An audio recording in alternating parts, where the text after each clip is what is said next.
Father Thomas Aquinas from Young at Risk Forum. Are you here? Yeah, come.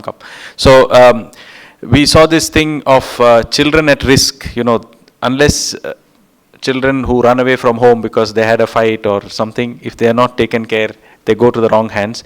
So they're doing something, so let's listen to them. And then we have one more speaker who has come all the way from Himachal Pradesh. And, I think it's very interesting to see what he does and how he does it. Over to you.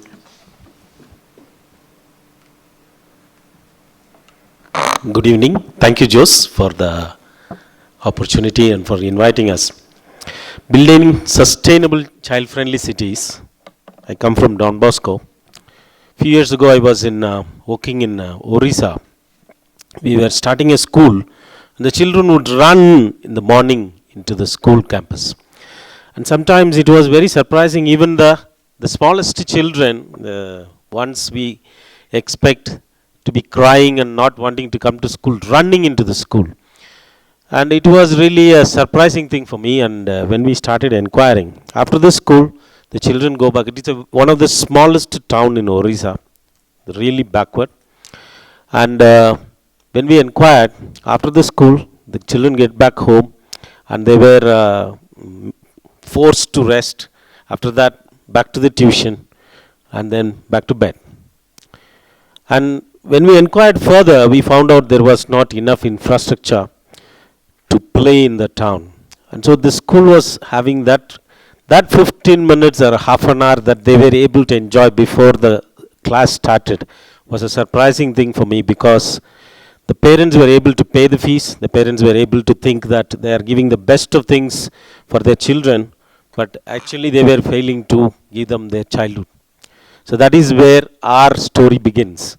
We have been in the field for past 100 years, helping the young at risk, and we especially concentrate on those 10% of the children and the young people who come into the cities.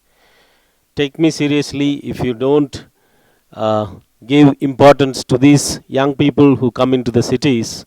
We may be making it smart with all our gadgets, with all our technology, but they will make sure that after a few years it will become a dark city, not smart city.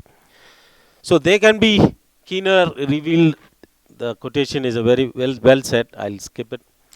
And the cities are growing, and the numbers that are coming up, like 50% of the world's population lives in our cities, and I don't know if the modernity that is brought into the cities is really concentrating on the children at all. So we even started talking to the ministry, if you make smart cities, have some consideration for children so that it becomes a smart cities for children. And the number again is threatening, because it's not only because of the type of children, because if you take a particular locality, if that was the case of the story that I told about 10 years ago in a remote place in Orissa, I don't know if we start considering the kind of infrastructure that is available for our children in our cities in Bangalore, and if we take the population of a particular area, what is the infrastructure we are able to provide? That's a big challenge. This is for a better and well-earned member in the society who is looking after children. But we are talking about those children who come on their own into the city. And they are smarter, and they are put into all kinds of trafficking issues, and they carry with them the story of the society which is changing, which is challenging, and they are lost. Some of them are runaways, and most of them bring along with them so many other issues into the city. And the crime rates surely will go up if you don't take care. And Don Bosco Yard Forum has been working for the past several years in looking into the care of these children, and especially in giving them the identity, and that was our challenge. We started working on this child-friendly cities concept in the past 4 or 5 years, and it has been a concept that is talked around the world, and even in India it has been in the PowerPoints and in the discussions.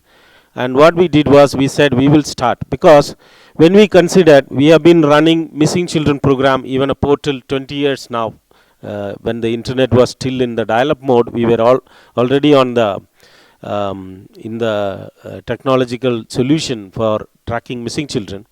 And we found that running a nationwide solution for tracking the missing children and connecting them with their parents is not going to solve, because most of them run to the cities. Children, for any problem that they face in the rural areas or in the surroundings of the cities, they always come into the city. And if we concentrate on the city and the children who are coming into the city, if we start taking care of them, that would solve most of the problems. And so we started building this concept, and in this particular platform, we not only the NGOs came into the middle. We put the child in the middle. We said, let the government people come into the platform. We also brought in the NGOs, the children themselves, and the business people who are able to invest on smaller needs which these children need in the slum areas and in the schools, etc. The rights activists and the public themselves. And the success of this particular places, the 4 places we have started in the last 2 years, it has been running successfully with minimum of technology and maximum of these people coming in. All that it needed was that the problems of these particular children who are facing in the slums are brought in front of this platform, and they will be able to understand and give some solution. And what we needed was the rights, the need of the children being identified and put up as a standard, and then brought in front of this particular forum, which is looking into the care of these children, especially those who are in the slum areas, those who are neglected, those schools which do not have the standards, the basic standards which we all enjoyed when we went to school, like proper drinking water, or a playground, or whatever was necessary to enjoy their childhood. So that is what we tried doing in these particular cities, and we saw enormous change that was happening.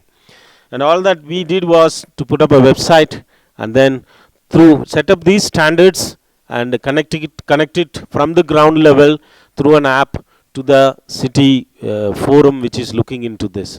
A small piece of technology which brings in greater impact and a greater future for the smart cities, and they are able to solve these problems.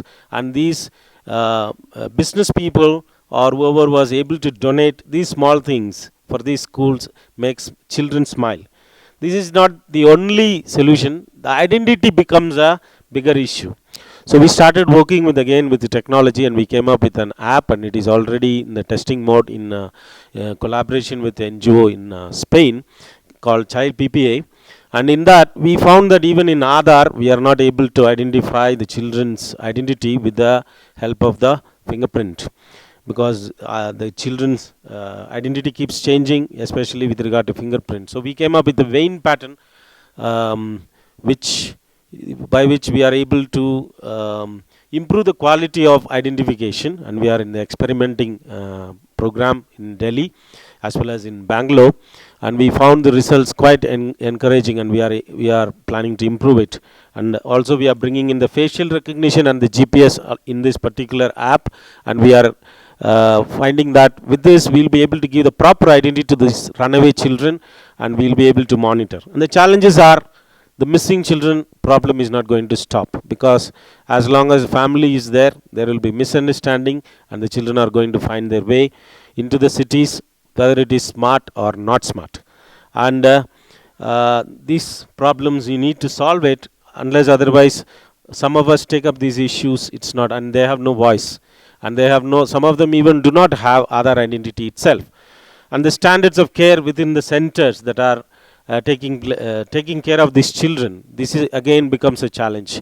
And the preventive care as well as the aftercare, which we need to help them to accompany them back into the society, so that they are able to live a better life. That is again a challenge, and we are looking for technology. So let us pledge to build a sustainable child-friendly city, and ensure that these technologies, whatever we are experimenting with, will be able to help build a better smart city and a child-friendly city.